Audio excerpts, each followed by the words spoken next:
আমি আম্মি বলছি।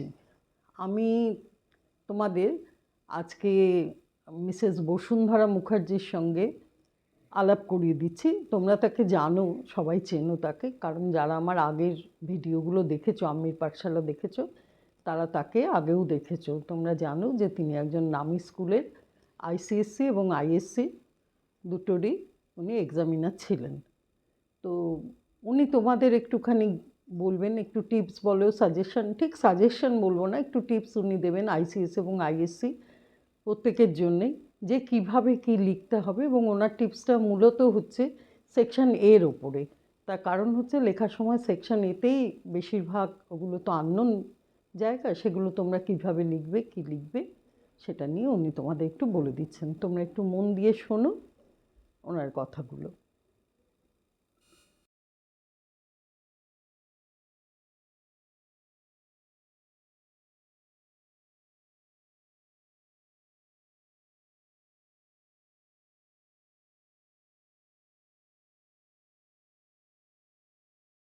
High students, তোমাদের তো আইসিএসসি আইএসসি পরীক্ষা একদম কাছে এসে গেল।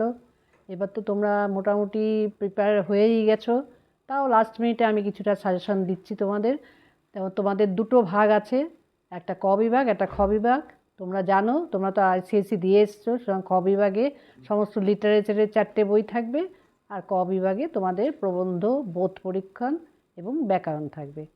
তো আমি আইএসসি স্টুডেন্টদের জন্য বলছি, আইসিএসসির যেটা একটা এক্সট্রা থাকে সেটা হচ্ছে লেটার রাইটিং। আচ্ছা, আইএসসির জন্য বলছি, তোমাদের প্রথমেই প্রবন্ধ লিখতে হবে।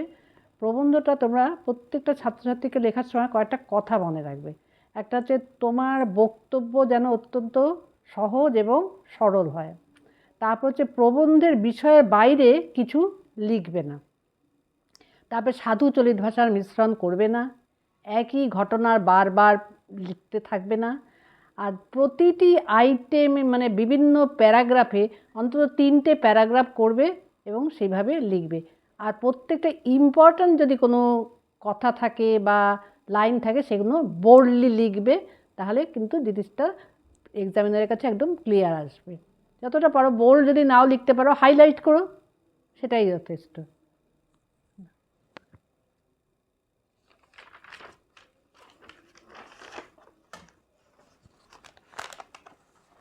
তারপর এবার 2 নম্বরে তোমাদের আসছে বোধ পরীক্ষণ। আর তোমরা তো জানো, আমি আগেই বলেছি প্রত্যেকটা প্রশ্নের উত্তর কিন্তু ফ্রেশ পেজে লিখবে। এবার তোমাদের বোধ পরীক্ষণ অর্থাৎ কম্প্রিহেনশন। বোধ পরীক্ষণ ব্যাপারেও কয়েকটা জিনিস লক্ষ্য রাখবে, যে প্রদত্ত যে অনুচ্ছেদটা মানে প্যারাগ্রাফটা খুব ভালোভাবে পড়বে, একাধিকবার পড়ে নেবে। তোমাদের তো 15 মিনিট পড়বার সময় থাকে, রিডিং টাইম থাকে, তখন খুব ভালোভাবে পড়বে। আর কোনো শব্দের অর্থ যদি বুঝতেও না পারো, তাহলে অনুচ্ছেদটা তুমি বারবার করে পড়বে, দেখবে একটা ধারণা এসে যাবে, মোটামুটি তুমি বুঝতে পারবে যে কী লিখতে হবে। আর যথাসম্ভব ওই প্রবন্ধের মতনই নিজের ভাষায় উত্তর লিখবে, কোনো রকম ওখান থেকে তোলার চেষ্টা করবে না। আর যে শব্দটা না নিলে নয় সে শব্দটাই শুধু লিখবে। আর নাহলে কিন্তু কোনো অনুচ্ছেদ থেকে কোনো বাক্য তোমরা লিখবে না, আর কোনো অপ্রয়োজনীয় বাক্য লিখবে না। 3 নম্বর হচ্ছে, পরিষ্কারভাবে আলাদা অনুচ্ছেদে উত্তর লিখবে। আর সব প্রশ্নের উত্তর সোজাসুজি হয়তো নাও পেতে পারো, তখন কিন্তু ওই প্যারাগ্রাফটা বা অনুচ্ছেদটা একটু বারবার পড়বে, তাহলেই একটা নিজেদের একটা ধারণা এসে যাবে এবং তোমরা প্রশ্নের উত্তর লিখতে পারবে। আর ওখানেও আমি বলছি, তোমরা একটু হাইলাইট করো, যদি কোনো ইম্পর্টেন্ট কোনো ওয়ার্ড বা কোনো বাক্য পাও সেটা হাইলাইট করো। এটা হচ্ছে 2 নম্বর প্রশ্ন, বোধ পরীক্ষা। এবার 3 নম্বর প্রশ্ন আছে তোমাদের ব্যাকরণ। ব্যাকরণ তো মোটামুটি জানো, যা আইসিএসসি তাই আইএসসি। ব্যাকরণে সাধু চলিত ভাষা, সেটা জানো তোমরা। আচ্ছা, তারপরে তোমাদের দেয় অর্থগত দিক দিয়ে বাক্য পরিবর্তন আর গঠনগত দিক দিয়ে বাক্য পরিবর্তন। গঠনগত দিক দিয়ে বাক্য পরিবর্তন মানে সরল, জটিল, যৌগিক, সেটা করতে হবে। আর অর্থগত দিক দিয়ে বাক্য পরিবর্তন মানে হচ্ছে হ্যাঁ বাচক, না বাচক, প্রশ্নসূচক, বিস্ময়াদিসূচক, এগুলো করতে হবে।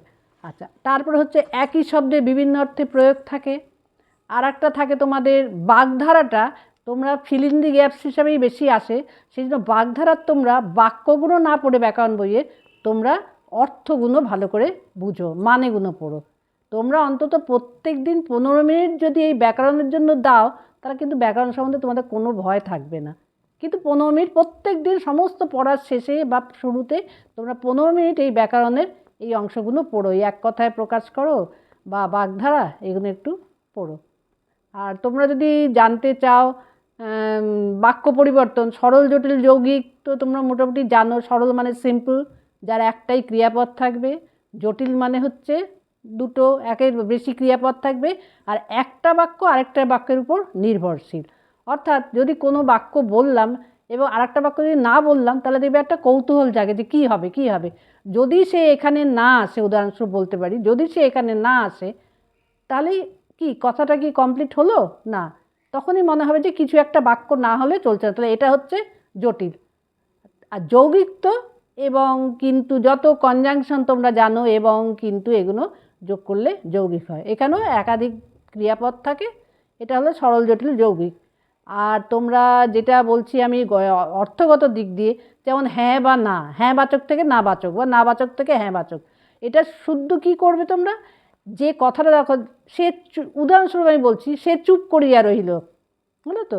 এখন তুমি কি করবে, সে চুপ করিয়া রহিল না, এইভাবে না লাগাবে, তাহলে তো মানেটা থাকছে না। মানে সে চুপ করে গেছে, তাহলে তোমরা কী করবে, চুপের যে বিপরীত শব্দ থাকবে সেটার সঙ্গে তোমরা যাও, চুপের বিপরীত শব্দ নিশ্চুপ, তাহলে সে নিশ্চুপ রহিল না। না লাগাতেই হবে, না বাচকে যখন রূপান্তরিত করছো তখন না তো লাগাতেই হবে, কিন্তু ওটার বিপরীত শব্দ দেবে প্রত্যেকটা সবাই। যেমন সে উত্তর দিল না, সেটাও তুমি করবে, উত্তরের বিপরীত কি হচ্ছে, নিরুত্তর, সে নিরুত্তর রহিল, হ্যাঁ বাচক করলাম, ওটা না বাচক থেকে হ্যাঁ বাচক করলাম, হলো। আচ্ছা, এবার প্রশ্নসূচক বাক্য। প্রশ্নসূচক বাক্যেও কয়রস্যি কী লাগাবে আর একটা জিজ্ঞাসার চিহ্ন দেবে, কয়রস্যি কী লাগাবে আর জিজ্ঞাসার চিহ্ন দেবে। আর বিস্ময়াদি সূচকে কী করবে, কয় দীর্ঘি কী। যেমন ধরো দৃশ্যটি খুব সুন্দর, তাহলে কি সুন্দর দৃশ্য, এটা কয় দীর্ঘি।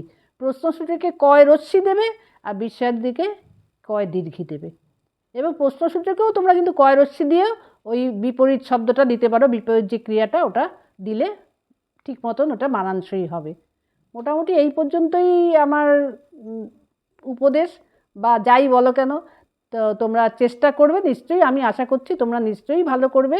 তোমরা তো আইসিএসসি একবার দিয়ে এসছো, সুতরাং তোমাদের আর কোনো চিন্তার কারণ নেই। তবে আইসিএসসি স্টুডেন্টদের জন্য বলছি, তোমাদের কিন্তু এর মধ্যে একটা লেটার থাকে, সেই লেটারটা দুরকম লেটার হয়, একটা হচ্ছে ফর্মাল লেটার, একটা হচ্ছে ইনফর্মাল লেটার। তো আমার মনে হয় তোমরা ফর্মাল লেটারটাই লিখো, ওটাই তোমাদের কাছে সুবিধাজনক হবে।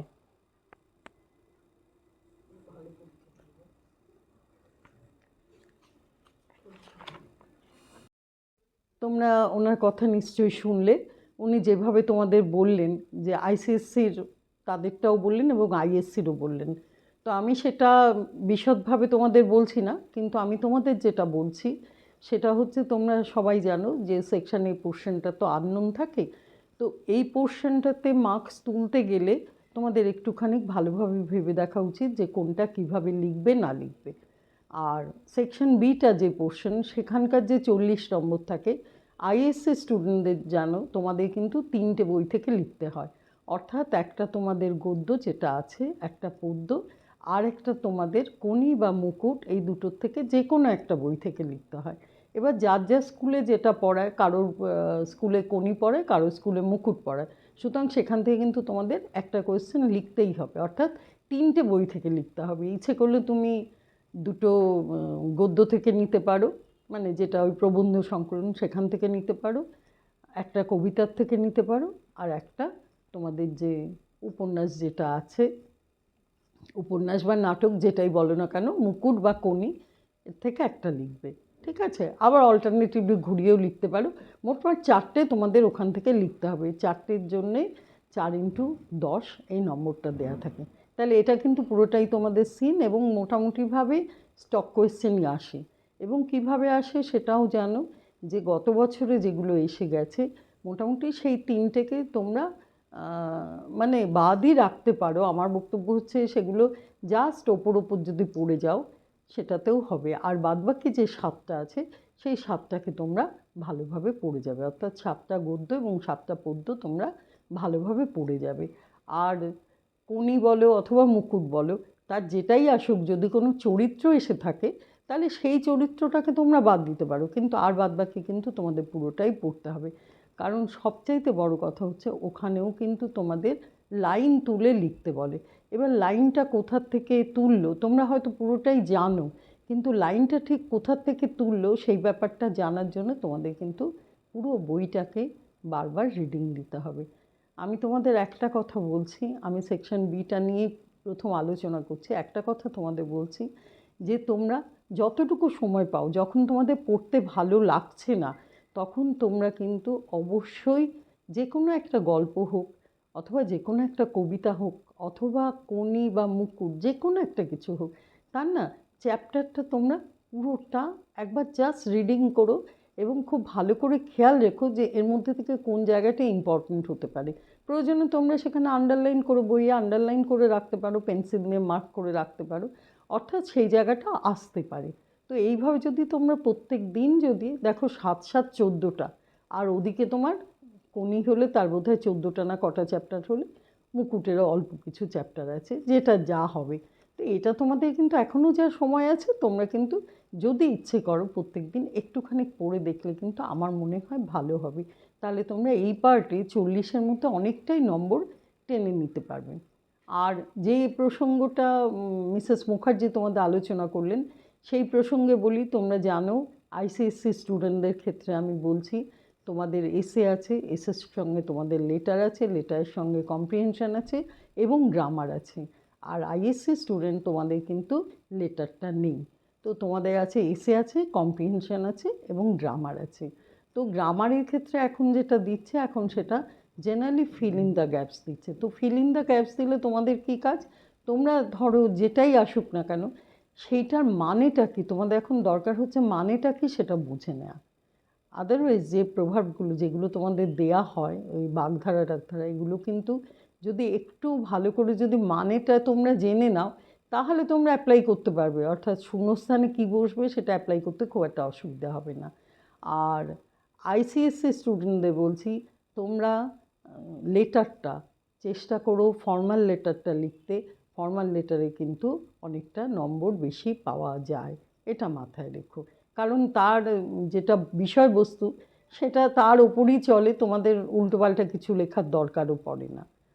আর পার্সোনাল লেটার উপায় না থাকলে তবে লিখো, এটা আইসিএসসি স্টুডেন্টদের বলছি। আর আইসিএসসি স্টুডেন্টদের এবং আইএসসি দুদলকেই আমি একই কথা বলছি, এসেটা কিন্তু খুব ভালো করে লিখবে। রচনাটা যদি, প্রবন্ধটা যদি তোমরা ভালো করে না লেখো, তোমাদের ভালো করে লেখা বলতে আমি বলছি তোমাদের হয়তো মনে পড়লো এই পয়েন্ট, তোমরা প্রত্যেকটা প্যারা করে লিখবে এবং প্যারার সঙ্গে ধরো যে কোনো একটা বিষয় এলো সেখানে যদি তোমরা সাবহেড দিয়ে দিয়ে যদি লেখো তাহলে সবচাইতে ভালো হয়। এবং সেটাতে বোল্ডলি, সেটা তোমাদের মিসেস মুখার্জি বলেছেন, সেটা একটু বোল্ড করে লিখো। লিখলে পরে কী হয়, এক্সামিনারের ওটা দৃষ্টি আকর্ষণ করে এবং এক্সামিনার সেই অনুযায়ী কিন্তু নম্বর দেন। আরেকটা কথা বলি, তোমাদের এসের ক্ষেত্রে কিন্তু আত্মকথামূলক আছে, আত্মকথা কিন্তু অনেকগুলো আছে। তুমি যদি মনে করো যে আমি অন্য কিছু লিখবো না, একটা আত্মকথা লিখবো, তাহলে আত্মকথার ওপরে তুমি জোর দিতে পারো এবং সেই আত্মকথার মধ্যে প্রথমেই যেভাবে লিখতে হবে আত্মকথা, জানো যার আত্মকথা তার সম্পর্কে বলতে হয়, বলে তারপরে তুমি সে কি বলতে চাইছে, এখন কি পরিস্থিতি, আগে কি ছিল ইত্যাদি করলে কিন্তু অনেকটা তোমার কভার আপ হয়ে যায়, তুমি অনেকটাই কিন্তু কভার করতে পারো। কারণ তোমাদের যতগুলো ওয়ার্ডের মধ্যে লিখতে হবে তাতে আমার মনে হয় আত্মকথাটা লেখা অনেকটা সুবিধাজনক। আর একটা জিনিস বলি, কোনো মনীষীদের জীবন টিবন নিয়ে লেখার মতো মনে হয় না, তাহলে তোমাদের অনেকটাই কিন্তু তার সম্পর্কে তথ্য জানা না থাকলে তোমাদের লেখাটা অসুবিধাজনক হবে।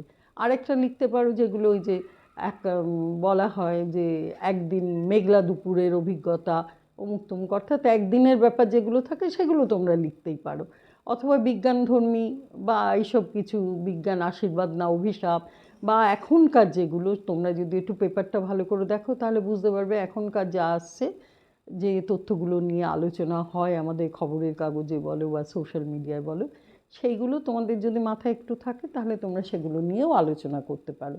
আর কম্প্রিহেনশন টেস্ট সম্পর্কে বারবার বলবো, আইএসসি এবং আইসিএসসি দু দলকেই বলবো যে খুব ভালো করে পড়ে নাও।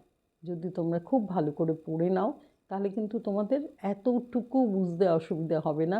প্রয়োজনে একটা পেন্সিল দিয়ে তোমরা ব্র্যাকেট করো, কিন্তু চেষ্টা করবে ওখানে যা লেখা আছে হুবহু সেটা তোমরা লিখবে না।